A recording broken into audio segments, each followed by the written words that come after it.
रविवार का दिन रक्षा के क्षेत्र में भारत के लिए ऐतिहासिक रहा, क्योंकि भारतीय नौसेना के बेड़े में आधुनिक हथियारों से लैस युद्धपोत आईएनएस मोरमुगाव शामिल हो गया है। मुंबई में आयोजित कार्यक्रम में रक्षा मंत्री राजनाथ सिंह ने इसे इंडियन नेवी को सौंपा। हिंद महासागर क्षेत्र में चीन के बढ़ते दखल के बीच इस युद्धपोत का इंडियन नेवी में शामिल होना महत्वपूर्ण माना जा रहा है। इस युद्धपोत के मिलने से भारतीय नौसेना की ताकत में काफी इजाफा हुआ। इसे मुंबई में स्थित नेवी के डॉकयार्ड में तैनात किया गया है। इस विध्वंसक युद्धपोत से भारतीय नौसेना की हिंद महासागर में पहुंच बढ़ेगी और देश की समुद्री सीमाओं की सुरक्षा काफी मजबूत होगी।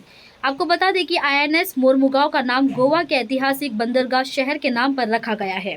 वहीं कार्यक्रम में उपस्थित भारतीय नौसेना प्रमुख एडमिरल आर हरि कुमार ने कहा कि स्वदेशी युद्धपोत निर्माण के इतिहास में आज का दिन एक और मील का पत्थर है, क्योंकि हम मोरमुगाव को शुरू कर रहे हैं। उन्होंने जानकारी देते हुए बताया कि इसके सहयोगी जहाज विशाखापट्टनम को 1 साल पहले ही भारतीय नौसेना में शामिल किया गया था।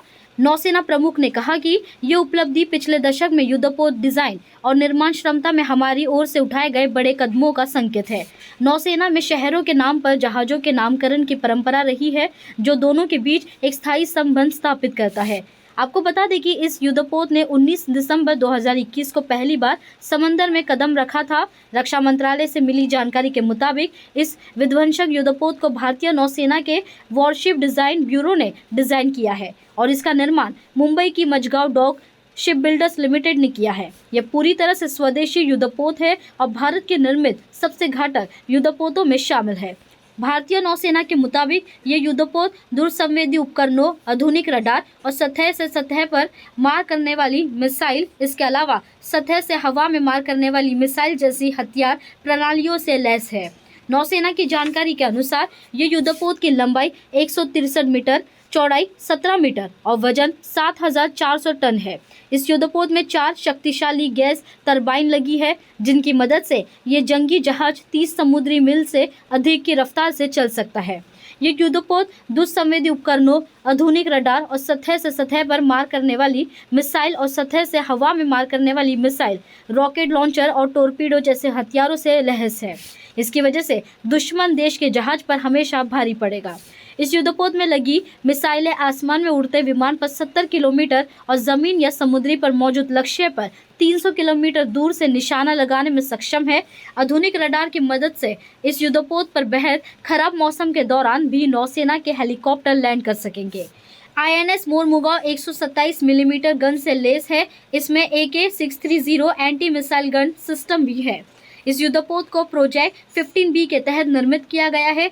इस प्रोजेक्ट में 4 विध्वंसक युद्धपोतों को निर्मित किया जा रहा है।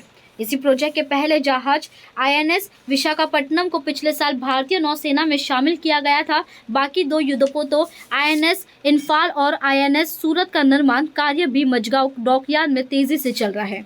ये स्वदेशी युद्धपोत परमाणु, जैविक और रासायनिक युद्ध के समय भी बचाव करने में सक्षम है। इसकी सबसे खास बात यह है कि इसकी बाहरी परत को स्पेशल स्टील से बनाया गया है, ताकि दुश्मन रडार पर इसे लोकेट न कर पाए। ये तो शुरुआत है। आज जो रक्षा मंत्री ने जो बात की, क्योंकि इस शिप के लिए जो आत्मनिर्भर भारत के कंसेप्ट पे यानी पूरी मेक इन इंडिया के इस पे ये शिप मरमगवा शिप जो तैयार हुई है, इसीलिए which is in the concept started for the make in India और हेंस फॉर डेफिनेटली जैसे रक्षा मंत्री ने कहा it is a make for the world का कंसेप्ट आगे आ जाएगा। Very important capability acquisition to the Indian Navy, to the nation.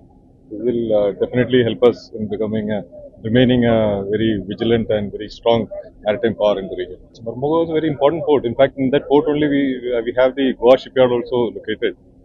Ship construction is a major activity being undertaken there, not just for warships, but also tugs, all sorts of fishing vessels and commercial craft and so on. So, as a shipbuilding center, Goa shipyard and Goa has really come a long way. काफी बढ़ जाएगा इसका, और 2 जहाज बन रहे हैं, इम्फाल और सूरत, वो भी आ जाएगा तो इसका हमारा केबल की जगह काफी बढ़ जाएगा।